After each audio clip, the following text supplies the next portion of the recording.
Buenas tardes, hermanos, los saludo en nombre del Señor. Feliz de poder compartir nuevamente con ustedes la meditación, el estudio de su Santa Palabra. Para comenzar, les voy a pedir que abran sus Biblias en la carta a los Hebreos, capítulo 12. Hebreos 12, vamos a leer del versículo 1 al 13. Hebreos 12, del 1 al 13, dice así: Por tanto, nosotros también, teniendo en derredor una tan grande nube de testigos, dejando todo el peso del pecado que nos rodea, corramos con paciencia la carrera que nos es propuesta, puesto los ojos en el autor y consumador de la fe, en Jesús, el cual, habiéndole sido propuesto gozo, sufrió la cruz, menospreciando la vergüenza, y sentóse a la diestra del trono de Dios. Reducid, pues, a vuestro pensamiento a aquel que sufrió tal contradicción de pecadores contra sí mismo, porque no os fatiguéis en vuestros ánimos desmayando, que aún no habéis resistido hasta la sangre, combatiendo contra el pecado.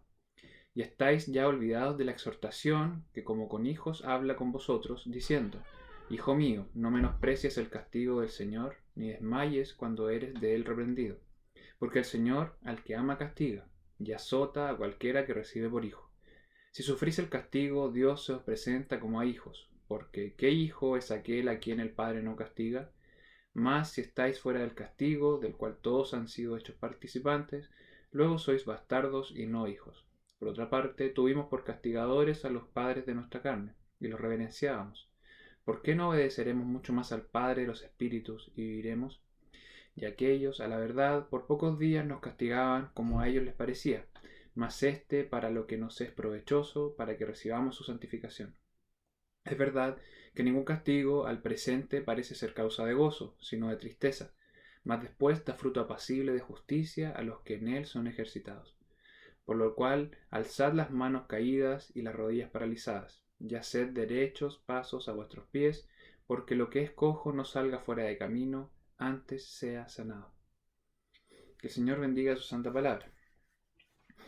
Hoy día, hermanos, les propongo meditar brevemente sobre el castigo de nuestro Señor como una muestra de amor.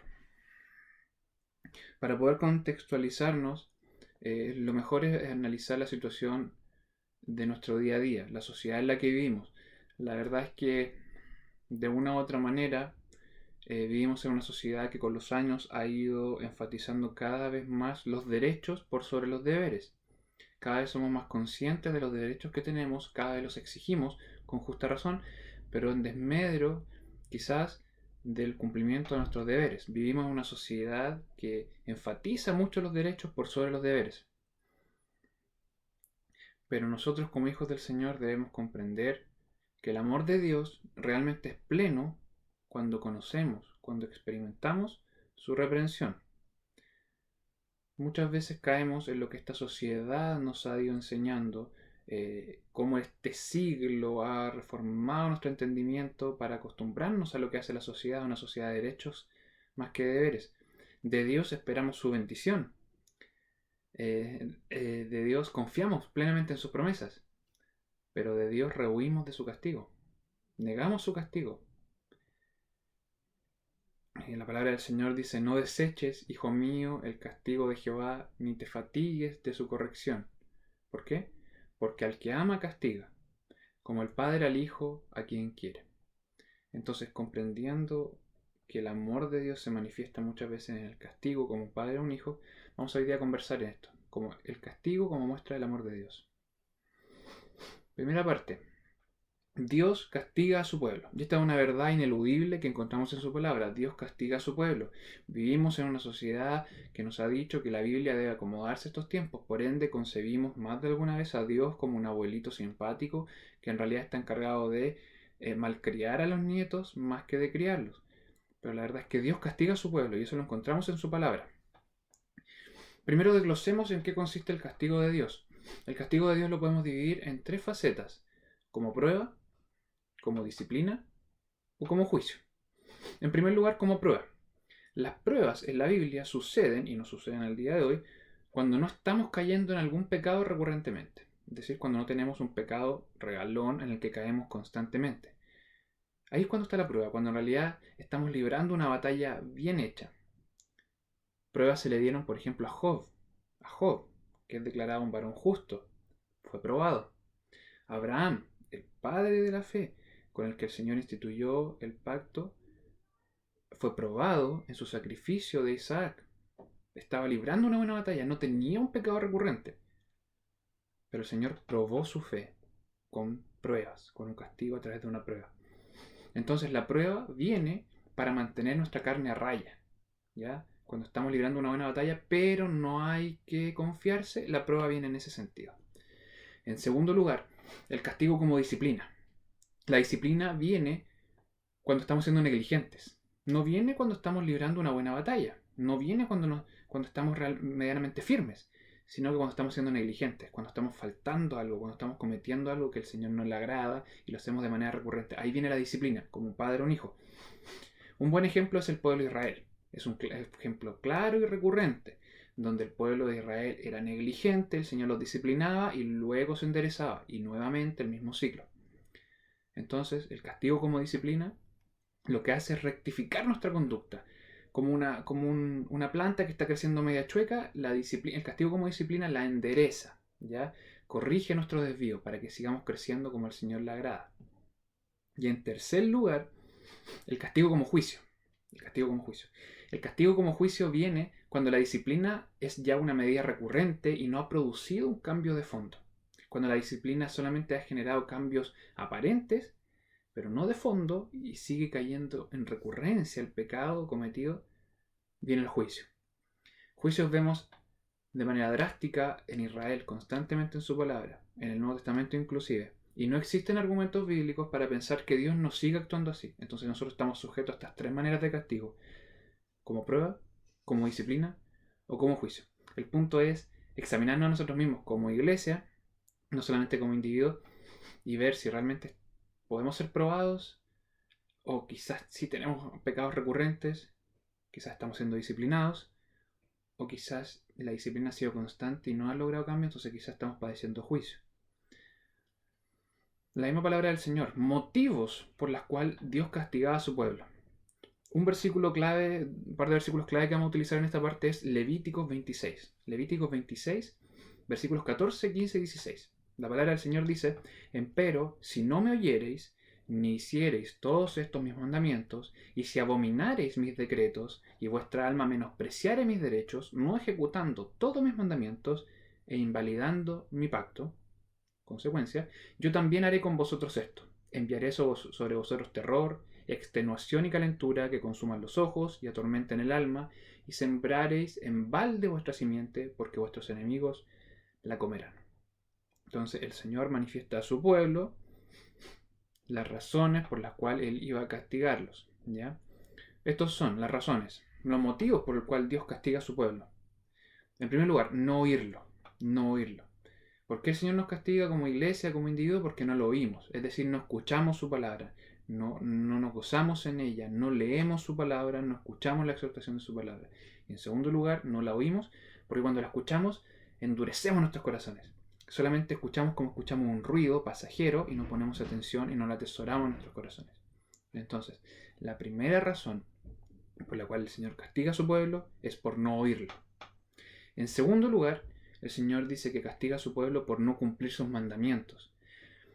Y aquí hay una visión un tanto errada, un tanto muy errada, pero que se da muchas veces en nuestra actitud un poco modernista de la Biblia, en que los mandamientos no aplican, en que el Señor los mandamientos eran solamente para Israel y hoy en día no tiene sentido porque no estamos bajo la ley sino bajo la gracia. Y esto es un mal entendimiento, porque el Señor dice claramente que el amor hacia Él se manifiesta en la obediencia.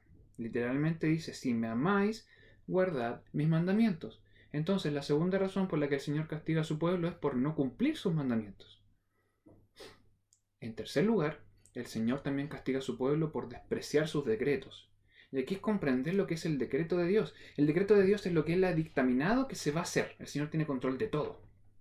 Tiene control de todo y Él dictamina lo que se va a hacer y lo que no se va a hacer. Despreciar sus decretos es creer que nuestros caminos son superiores, creer que su decreto es susceptible a cambios, creer que su decreto es imperfecto. Por ende, nosotros ponemos un mejor decreto y hacemos nuestra voluntad. El Señor es enfático en que este es un error. Hay camino que al hombre le parece derecho, pero su fin es camino de muerte.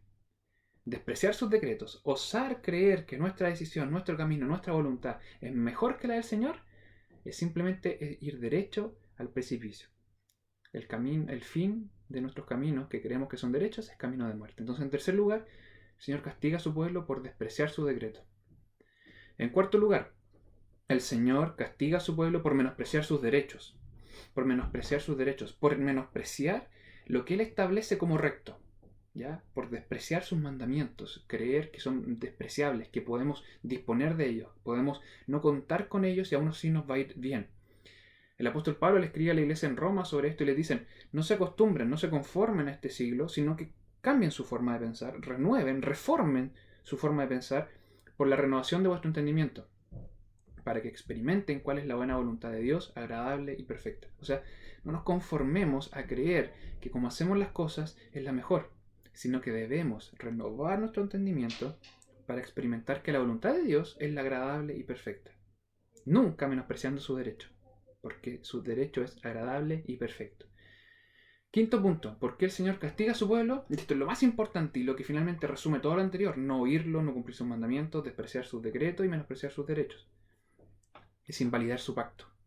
La razón por la que el Señor castiga a su pueblo es invalidar su pacto. Todos los profetas, sin excepción, aludieron al castigo del pueblo, la razón de invalidar o transgreder su pacto. Isaías nos hablaba de quebrar el pacto sempiterno. Jeremías nos habla sobre traspasar el pacto. Ezequiel nos habla sobre quebrar el pacto. Todos los profetas de una u otra manera nos hablan de cómo, al quebrar el pacto, el Señor nos castiga. ¿Y qué es este pacto? Encontramos en Éxodo 15, Éxodo 16, Levítico y Deuteronomio, en varios capítulos, el desarrollo de esto. Pero si hay versículos que lo resumen muy bien, es Jeremías 32, 38 al 40. Dice: y me serán por pueblo, y yo seré a ellos por Dios. Este es el pacto. Nosotros le seremos por pueblo, y Él nos va a ser a nosotros por Dios. Y daréles un corazón y un camino para que me teman perpetuamente, para que hayan bien ellos y sus hijos después de ellos. Y haré con ellos pacto eterno, que no tornaré atrás de hacerles bien, y pondré mi temor en el corazón de ellos para que no se aparten de mí. La quinta razón por la que el Señor castiga a su pueblo, y resumiendo lo anterior, es por invalidar su pacto. Él es a nosotros el único y suficiente Dios. Nuestro horizonte, nuestro presente, nuestro porvenir, nuestro todo, nuestro Señor, nuestro Padre Celestial. Él es nuestro Dios, único y suficiente, y nosotros somos su pueblo. Este es el pacto. Y consecuencia de esto vienen las bendiciones, la voluntad del Señor, etcétera, etcétera. Pero el pacto de Él es: yo les seré a ustedes como Dios y ustedes me serán a mí como pueblo. Quinta razón por la que el Señor castiga a su pueblo es por invalidar este pacto, por sublevarnos, por poner dioses ajenos delante de Él, por invalidar su palabra, por nosotros no ser su pueblo, no someternos a su palabra, invalidar su pacto. Ahora, segundo punto: ¿cómo Dios castiga a su pueblo en estos días? ¿Cómo Dios castiga a su pueblo en estos días? En primer lugar, nosotros estamos en el mundo, pero no somos del mundo. Por ende, estamos sujetos al castigo común del pecado en el mundo. Recordemos que el Señor dice en su palabra que Él hace llover sobre justos e injustos. Entonces nosotros igual, pese a ser una iglesia, un pueblo apartado, igual estamos en el mundo. Estamos susceptibles al castigo del mundo, el castigo que está ocurriendo. ¿Qué está pasando con la cuarentena, esta pandemia que estamos viviendo? El mundo es castigado con un cambio de rutina, con los niños que no van al colegio, con no poder salir a trabajo, no poder salir a pasear, no poder ir con libertad al negocio a comprar, con aislamiento social. En segundo lugar, el mundo, y nosotros incluidos, estamos siendo aquejados por problemas financieros, por ausencia de trabajo, por escasez de alimentos. Y en tercer nivel de castigo en el mundo, el temor de la enfermedad y por último, la muerte. Este es el castigo por el que está siendo castigado el mundo por su pecado, y nosotros como iglesia estamos susceptibles a ello igual, porque somos parte de este mundo de una u otra manera. Estamos en el mundo. Pero para nosotros, a diferencia de ellos, tenemos la esperanza en Cristo Jesús. Romanos 5, 3 al 5. Nos gloriamos en las tribulaciones, sabiendo que la tribulación produce paciencia, y la paciencia produce prueba, y la prueba esperanza, y la esperanza no avergüenza. Entonces nosotros estamos sujetos a este castigo en el mundo. Estamos sujetos a la mano de Dios y el juicio derramado de Dios sobre la tierra. Pero tenemos la esperanza en Cristo Jesús. Entonces, ¿cómo podemos analizar bien el castigo a su pueblo en estos días? Viendo desde la perspectiva de castigos específicos para su pueblo apartado. Castigos específicos para su iglesia. Voy a mencionar solamente 3. En primer lugar, no tenemos culto. No tenemos culto. Y esto es bien importante. Lo primero que hay que señalar es que no lo hacemos por obedecer a los hombres antes que a Dios. Recordemos que Pedro decía por predicar su palabra que es menester obedecer a Dios antes que a los hombres. Entonces, no es que no tengamos culto por obedecer a los hombres. Si los hombres nos dicen renieguen de Dios, no podemos hacerles caso. Entonces no lo hacemos por eso. Lo hacemos porque el mandato de la autoridad civil está en concordancia con el mandato de Dios. Recordemos que el Señor, el sexto mandamiento, debemos guardar nuestra vida y lo de los demás. Y la ley finalmente se resume en amarás a tu prójimo como a ti mismo. Y si tú sales y tú te congregas y contagias a más gente, ¿qué estás haciendo? Estás siendo negligente con el mandato que te da el Señor. Entonces, no tenemos culto no por obedecer a la autoridad civil, sino que lo obedecemos a la autoridad civil porque ellos están en concordancia con lo que el Señor dice en su palabra. En primer lugar, no tenemos culto, pero lo hacemos por obedecer al Señor. Segunda cosa sobre no tener culto, podemos tener alabanzas online. Y gracias al Señor por estos medios que tenemos. Podemos tener meditación en su palabra por internet, en la que incluimos esto. Pero esto no reemplaza el culto ordenado por Dios. El culto ordenado por Dios es la reunión física y pública de un grupo de creyentes, sin importar el lugar. No se trata de que seamos templocéntricos, que creer que el templo de Jehová es este, templo de Jehová es este, lo decía como superstición el pueblo de Israel. No, no es el templo, somos nosotros, pero debe ser una reunión pública y física de un grupo de creyentes. No tenemos culto real. Podemos ver graficado esto en el Antiguo Testamento en varias situaciones, específicamente cuando el pueblo de Israel, su cautividad, tanto Israel como Judá en Babilonia y en Asiria. El pueblo de Israel sufría. El pueblo de Israel sufría por no poder juntarse. Ellos seguían en otro lugar, pero ellos sabían que su culto real, que el Señor les había indicado en el Antiguo Testamento, era en el templo. Ellos sí, porque ellos tenían la presencia del Señor ahí tangible, evidenciable en el templo. Entonces ellos cuando estaban en aislamiento, cuando estaban en Babilonia, extrañaban mucho esto. Y David escribe sobre esto, Salmo 126, 1 y 2. Cuando Jehová hiciere tornar la cautividad de Sión, cuando acabe la cautividad, seremos como los que sueñan. Entonces nuestra boca se henchirá de risa y nuestra lengua de alabanza.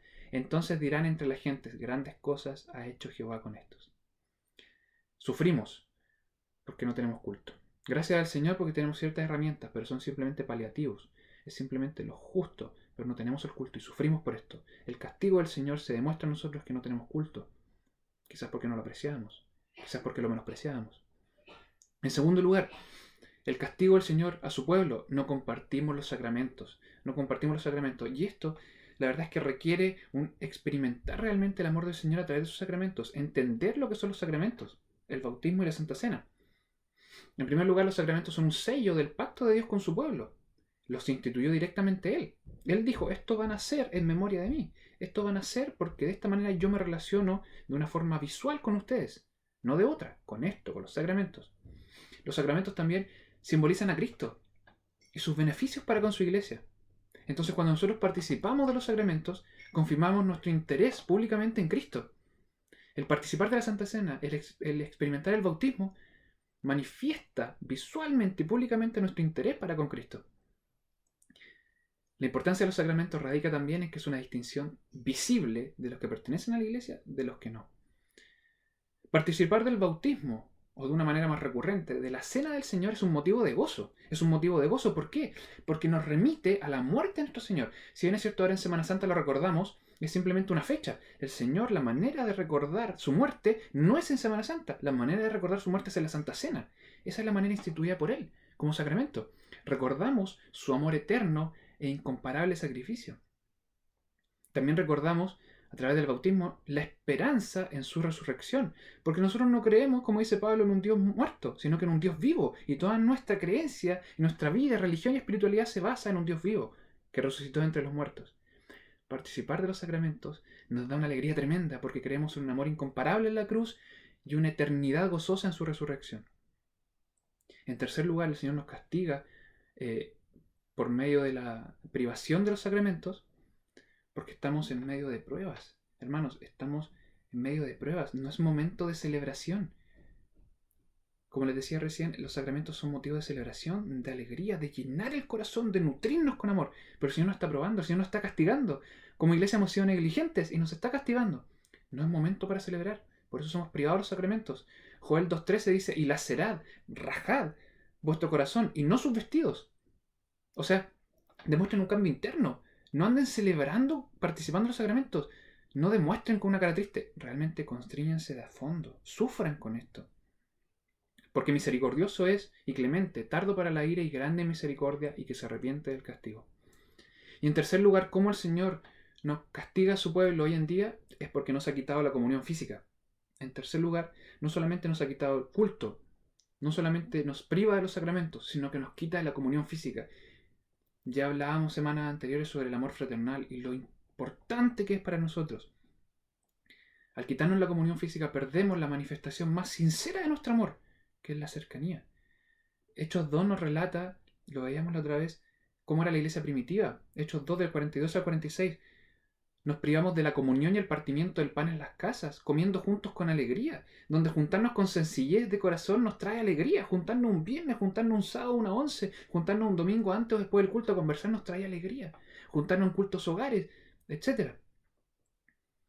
Perdemos la manifestación más sincera del amor cristiano porque la iglesia primitiva estaban juntos y tenían todas las cosas en común. Como decimos, mi casa es tu casa y no podemos hacer esto, hemos sido privados de eso. Podemos ayudar a nuestros hermanos de muchas formas y debemos evidenciarlo, pero no tenemos la libertad de poder visitar a nuestros hermanos ancianos porque sabemos que los podemos contagiar. Ya no los podemos abrazar y no podemos invitarlos a nuestra casa, no podemos sentar en su sillón a conversar largamente. ¿De qué otra forma también hemos perdido esta manifestación sincera del amor con la comunión física? Es que la iglesia primitiva estaban unánimes cada día en el templo, en que se juntaban a alabar juntos, como una sola voz, como muchos miembros en un solo cuerpo elevaban alabanza al Señor. Y nosotros hemos perdido eso. Lo hacemos por internet, pero inclusive no resulta tan bien porque físicamente es como el Señor lo ha instituido. En tercer lugar de este estudio, sabemos que el Señor manifiestamente castiga a su pueblo. Sabemos que manifiestamente el Señor nos está castigando, no solamente al mundo, sino que a su iglesia, como individuo, pero a su iglesia estamos experimentando su disciplina y castigo. En tercer lugar y último, ¿cómo buscamos su misericordia?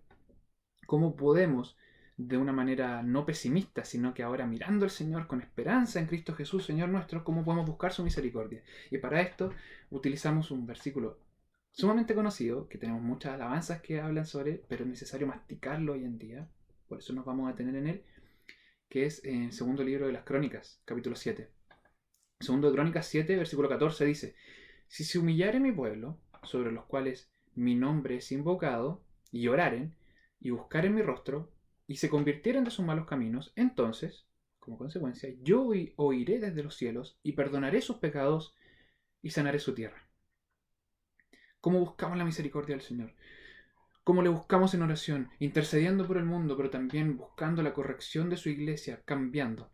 ¿Cómo lo hacemos? Primero, humillarnos. Lo primero que declara el Señor en su palabra es que lo primero que debemos hacer es humillarnos. Es dejar la soberbia de tener nuestras propias soluciones. Es que yo amo al Señor a mi manera. Es que yo no voy al culto por esto y por esto otro. Es que yo ya no leo mi Biblia por esto y por esto otro. Es que en mi casa no hacemos el culto familiar por esto y por esto otro. Es que yo no amo a mi hermano con actos reales por esto y por esto otro. Lo primero es humillarnos. Reconocer que lo que está en la palabra del Señor es agradable y perfecto. Y si no lo obedecemos, nuestra arrogancia nos lleva ¿a dónde? Al castigo. Y finalmente al juicio. Humillarnos significa reconocer que el Señor tiene control de todas las cosas. Humillarnos es reconocer que nuestros caminos no son nada, son un fin de muerte. Humillarnos es reconocer que el Señor que tiene control de todo es el único cuya voluntad es agradable y perfecta. Porque inclusive Cristo, que siendo a imagen de siendo Dios mismo, no tuvo por usurpación ser igual a Dios, sino que se humilló, se hizo nada y fue a la muerte de cruz. Y pronunció estas palabras: Padre mío, si es posible, pase de mí este vaso, pero con humillación, no se haga como yo quiero, sino con humillación como tú. Entonces, en primer lugar, para buscar la misericordia y el perdón del Señor, lo primero es humillarnos. Lo segundo es dirigirnos a Él en oración. Pablo a la iglesia en Filipos: por nada estéis afanosos, si no sean notorias vuestras peticiones delante de Dios en toda oración y ruego con nacimiento de gracias. Luego de humillarnos debemos buscar al Señor en oración. No afanarnos, complicarnos con soluciones mundanas, no complicarnos y angustiarnos por el mañana. ¿Por qué no nos afanemos por el mañana, sino que poner delante del Señor todas nuestras cargas? ¿Cómo? En oración, rogándole, agradeciéndole porque su voluntad es perfecta. Porque el Señor nos promete en Salmo 34:15, los ojos de Jehová están sobre los justos y atento a sus oídos al clamor de ellos. Luego de humillarnos, hermanos, experimentar la humillación real es orar, buscarle en oración. Tercero, ya que hemos orado a Él, debemos buscar a Dios. Debemos buscar a Dios. Y gloria a Dios porque somos su pueblo escogido. Porque el Señor dice en su palabra que no hay quien busque a Dios. No hay ningún justo, ni uno. No hay quien busque a Dios. Pero nosotros, por medio de Jesucristo, somos hechos hijos de Dios y ya tenemos paz para con Él. Y podemos buscarle. Y podemos buscarle. Podemos buscar su rostro. Podemos buscar su voluntad. Podemos buscar agradarle. Deuteronomio 4:29. Más si desde allí buscares, porque somos hijos de Dios, tenemos la facultad en el Espíritu Santo por medio de Jesucristo de buscar a Jehová, más si desde allí buscares a Jehová tu Dios, lo hallarás. Y qué hermosa promesa, hermanos, porque Él no esconde su rostro de nosotros porque somos sus hijos amados. Si lo buscamos de corazón, lo vamos a hallar, porque si lo buscares de todo tu corazón y de toda tu alma, el Señor no se esconde de nosotros, el Señor está presto a nosotros. Debemos convertirnos en hijos fieles, debemos humillarnos, debemos orar a Él y debemos buscar su rostro. Y cuarto lugar, debemos convertirnos de nuestros malos caminos. Debemos convertirnos de nuestros malos caminos. Debemos dejar nuestros malos caminos, nuestras malas prácticas. Nuestro servicio al Señor insuficiente, nuestro servicio en el hogar insuficiente, mi testimonio en el trabajo insuficiente, mi testimonio como trabajador insuficiente, mi testimonio como padre, como madre, como esposo, como esposa, como hijo insuficiente. Mi amor fraternal en la iglesia insuficiente, mi apoyo al pastor y al consistorio insuficiente, mi servicio al Señor insuficiente, mi devoción al diario insuficiente. ¿Pero qué le dijo el Señor a la mujer adúltera? Ni yo te condeno. Vete y no peques más. Entonces, en cuarto lugar, debemos abandonar nuestros malos caminos. Debemos abandonar, convertirnos, cambiar de nuestros malos caminos. Si ahora caminamos hacia allá, debemos ir hacia acá ahora. Por medio del castigo el Señor nos llama a esto. Isaías 55. Deje el impío su camino y el hombre inicuo sus pensamientos y vuélvase a Jehová. Deje el impío su camino. Lo que usted está haciendo, el Señor le está revelando a través de este castigo que estamos sufriendo. Dejemos nuestro mal camino. No solamente nuestro camino, sino con nuestros pensamientos malos, que son muchas veces de continuo solamente el mal. Como hijos del Señor ya no somos esclavos del pecado. Podemos dejar este camino y volvámonos a Jehová. Y aquí está la promesa hermosa que el Señor dice a través de Isaías, el cual tendrá de él misericordia. Si nuestra iglesia, si la iglesia, el pueblo escogido de Dios, la esposa prometida, deja su mal camino, el Señor tendrá de nosotros misericordia, y al Dios nuestro, el cual será amplio en perdonar. El cual será amplio en perdonar. Conclusión, hermanos. En primer lugar, aguantemos, soportemos en su misericordia. Sabemos que estamos padeciendo una prueba de nuestra fe, pero no solamente eso, sino que no contamos con el culto de alabanza a nuestro Señor instituido por Él. No contamos con la bendición de los sacramentos. Estamos como peces fuera del agua, aguantando. No contamos con la cercanía física con nuestros hermanos. Aguantemos en su misericordia, aguantemos. En segundo lugar, comprendamos su corrección. Comprendamos su corrección. No solamente aguantemos, no solamente endurezcamos nuestros corazones, sino que pidamos al Señor que cambie nuestro corazón de piedra por un corazón de carne, que lata con fuerza, que vayamos a nuestras rodillas y reconozcamos que estamos viviendo por la bendición de Dios, pero que esta disciplina nos hace llevar a vivir para Dios, reconocer que Él es el único soberano de todo y que Él hace con nosotros lo que quiere. Que nuestros caminos hoy día son y mañana no, como la hierba del campo que hoy día es y mañana es quemada. Comprendamos su corrección, hermanos, comprendamos su corrección. En tercer lugar, comprendamos su corrección y abandonemos nuestro mal camino, para que cuando por fin nos podamos volver a abrazar, ya no seamos los mismos, sino que seamos un poquito más santos para nuestro Señor. Que el Señor les bendiga.